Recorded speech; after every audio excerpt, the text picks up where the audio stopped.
In the spring of 1943, a German sergeant on the Eastern Front wrote a letter home that his family kept for decades. He described a firefight near Kharkov in which his unit had taken shelter in a ruined farmhouse. British weapons, captured from Allied supply drops, had been distributed among the defenders holding the opposite end of the street. And then he wrote something that puzzled his family for years after the war. He said the British guns were the ugliest things he had ever seen. Crude, badly finished, assembled like plumbing rather than weapons. And then he said he had asked to keep one. His family assumed he meant as a souvenir. He didn't. He meant he wanted it as his weapon. That weapon was the Sten gun. And before this story is finished, you'll understand exactly why a German soldier, fighting for a nation that produced some of the finest small arms in the world, chose to carry a British weapon that his own country's propaganda had dismissed as scrap metal. But to understand how the Sten came to exist at all, you have to go back 3 years, to a beach in northern France, and to the moment Britain came closer to losing the war than most people today fully appreciate. The evacuation of Dunkirk in May and June of 1940 saved approximately 338,000 British and Allied soldiers from capture or death. In the decades since, it has been remembered, rightly, as a story of extraordinary improvisation and courage. Small boats crossing the channel, men standing chest-deep in the sea, waiting for hours in the hope that something would come. It was, by any measure, remarkable. But there is a number attached to Dunkirk that tends to get left out of the more comfortable versions of the story. The British Army left behind approximately 90,000 rifles, 2,000 artillery pieces, 7,000 tons of ammunition, nearly every vehicle, every heavy weapon, almost all the equipment of a modern expeditionary force abandoned on the beaches or destroyed to keep it out of German hands. The soldiers came home. Almost everything else did not.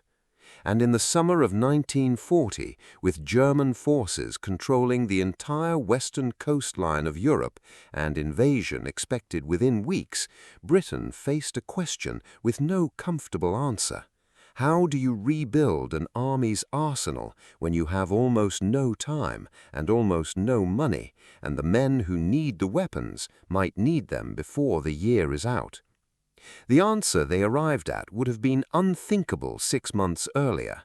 It would come from 2 men who were not by any traditional definition gunsmiths, and it would produce a weapon that the British Army itself wasn't sure it wanted. Major Reginald Shepherd was an army officer with an engineering background. Harold Turpin worked at the Royal Small Arms Factory at Enfield, not as a weapon designer, but as an expert in production methods. The name Sten came from both of them. S for Shepherd, T for Turpin, EN for Enfield. What made them the right men for this particular problem was precisely what might have seemed like a disadvantage. Neither of them thought the way gunsmiths thought. They didn't ask how a proper military weapon should be built. They asked what a weapon needed to do and what was the cheapest and fastest way to make something that would do it. The result offended almost everyone who saw it. The receiver was stamped from sheet metal and welded together rather than machined from solid steel. The barrel was a basic rifled tube. The bolt was a chunk of metal with a firing pin. The magazine was welded to the side of the receiver at an angle that looked wrong to anyone who'd ever handled a weapon. The whole thing had 47 parts.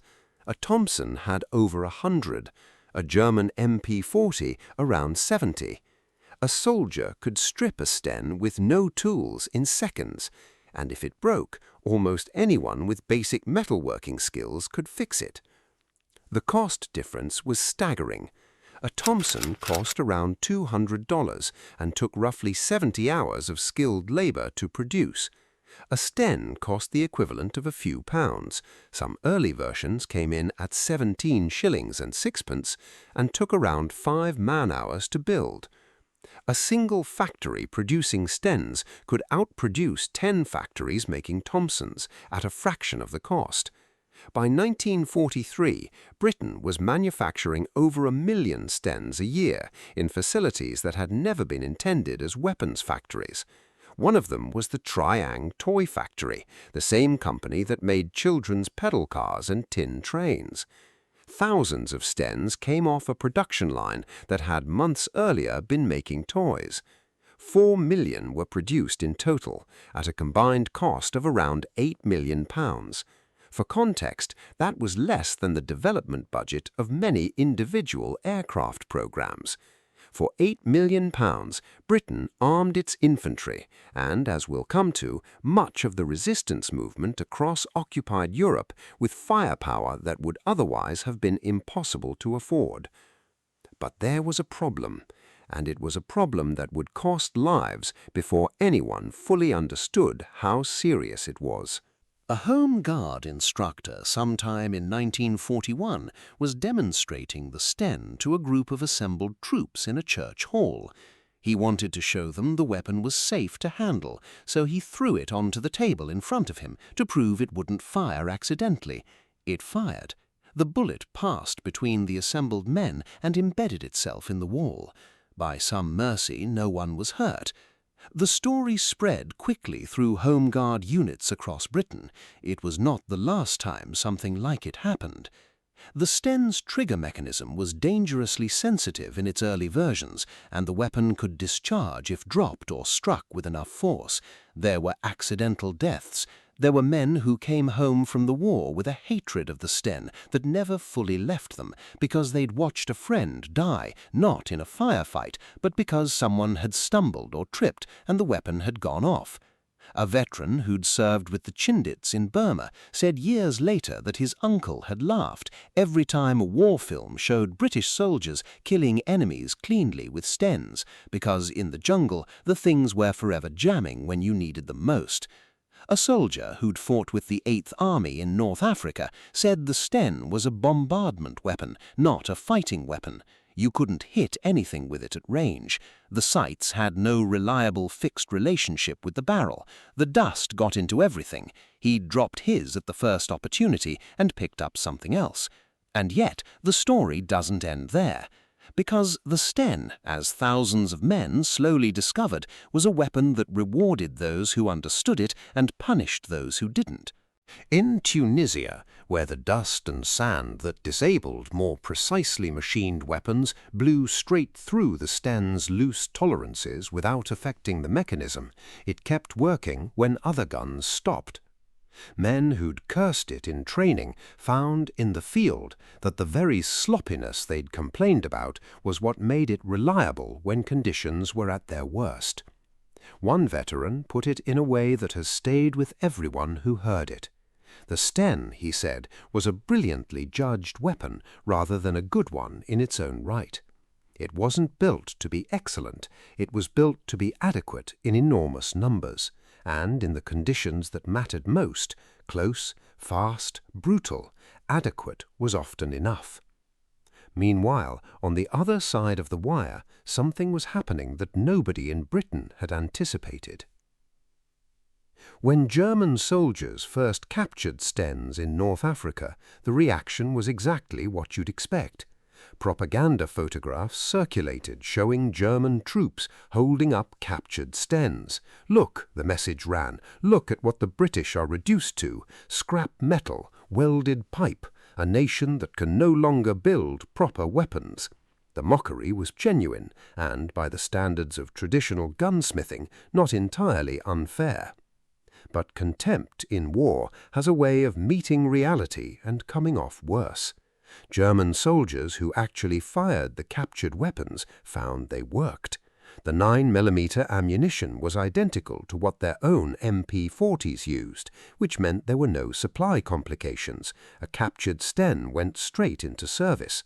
The mechanism was simple enough to maintain with whatever tools came to hand, and its tolerance for rough handling, for the mud and cold of the Eastern Front, for conditions that the more precisely engineered MP40 sometimes struggled with, was quietly impressive.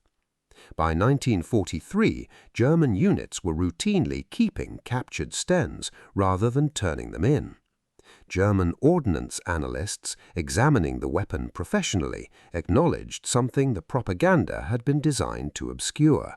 The Sten's crudeness was a deliberate engineering choice, and it had produced advantages that more refined designs couldn't match.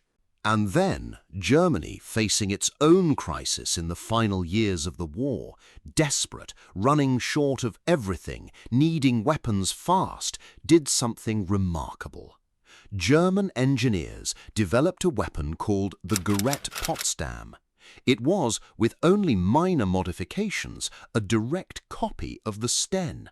The same stamped metal, the same side-mounted magazine, the same deliberate, unashamed crudeness. Germany's industrial collapse meant it was never produced in significant numbers, but the fact that German ordnance experts, given the choice of any Allied weapon to copy, chose the one their own propaganda had called scrap metal, that tells you more clearly than any test result what the professionals on both sides actually thought of it. Which brings us to the part of this story that is perhaps the least well known and perhaps the most important. From 1942 onwards, the Special Operations Executive began dropping Stens into occupied Europe by the tens of thousands. The logic was straightforward. The Sten was the only weapon Britain could afford to give away in the quantities that resistance movements needed. The French resistance received over 100,000 Stens before D-Day. The Polish Home Army received tens of thousands more. Norwegian, Danish, Belgian and Dutch underground networks were armed with them. Partisan forces in Yugoslavia and Greece received them through British supply drops.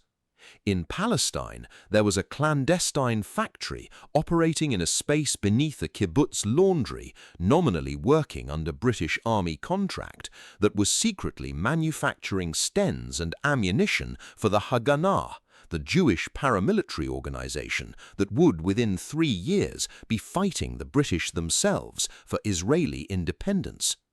A resistance fighter with a Sten could be taught to use and maintain it in an afternoon. Its ammunition could be captured from German forces or produced in improvised workshops, and it was small enough to be concealed in a way that a rifle never could. Every German soldier assigned to guard a railway bridge or a telephone exchange or a munitions factory against a resistance attack that might never come was a soldier not fighting at the front. Every convoy that was ambushed, every supply line that was disrupted, every act of sabotage that a resistance fighter with a Sten carried out, all of it imposed costs on Germany that had to be paid from somewhere. The Sten, built for a few pounds and dropped from an aircraft in the middle of the night in a French field, was forcing Germany to garrison an entire continent. On the 5th of June 1944, the night before D-Day, resistance groups across France rose to support the Allied landing. They cut telephone lines, they ambushed German reinforcements moving toward the coast, they attacked supply convoys in those critical first hours when the invasion's survival was still uncertain and every delay to German response mattered. The weapon most of them were carrying was the Sten. When British and Allied forces landed on the 6th of June, the Sten was there too. Paratroopers dropping into Normandy in darkness carried Stens as their primary weapons, light, compact, and built for exactly the close-quarters fighting they expected to find when they landed. Commandos used them to clear bunkers. Infantry advancing through the bocage, that dense, hedge-rowed Norman landscape where fields were separated by high embankments and firefights erupted at ranges measured in yards rather than hundreds of meters, found the Sten suited to almost every engagement they encountered. German defenders found themselves facing regular British forces and armed resistance groups simultaneously, both carrying the same basic weapon. The ugly British submachine gun that German propaganda had photographed as evidence of industrial desperation 3 years earlier was, in the lanes and villages of Normandy, very difficult to argue with. Now, there is something that needs to be said plainly here, because this story is sometimes told with more patriotism than it deserves. The Sten was not the finest submachine gun of the Second World War. That distinction probably belongs to a weapon that most people in Britain have never heard of, the Australian Owen gun. The Owen had a top-mounted magazine that fed by gravity, an ejection port at the bottom of the receiver that let water and dirt drain out naturally, and a level of reliability in mud and jungle conditions that no other submachine gun of the war could match. It was tested against the Thompson, against the Sten, and against every other Allied weapon, and in those tests the Owen was the only one that never jammed. It went on to serve in Korea and in Vietnam. Australian soldiers mourned it when it was finally replaced. Every serious assessment of Second World War submachine guns puts the Owen at or near the top. The Sten lost to the Owen in any objective comparison. This is simply true. But here is what is also true. Australia produced around 45,000 Owen guns during the war. Britain produced 4 million Stens. And that difference was not a failure of British engineering. It was a choice made under desperate circumstances with limited time and limited money to produce a weapon that was good enough in enormous numbers rather than excellent in limited ones. The Sten armed British infantry, it armed the French resistance, the Polish Home Army, the Norwegian underground, and partisan fighters from the Balkans to Palestine. It forced Germany to garrison a continent and helped resistance movements across occupied Europe survive long enough to matter when the invasion finally came. The Owen was the better gun. The Sten was the right answer to the problem Britain actually faced. And there is one final thing worth remembering. That German sergeant, the one whose letter opened this story, the one who asked to keep his captured Sten rather than draw a replacement from German supply, he carried that weapon through the rest of his service on the Eastern Front. His family still had it when the war ended, brought home among his few possessions. It was, by every objective standard, an ugly, crude, cheaply made piece of welded pipe and stamped metal. It was also, by the measure that matters most, exactly what it needed to be.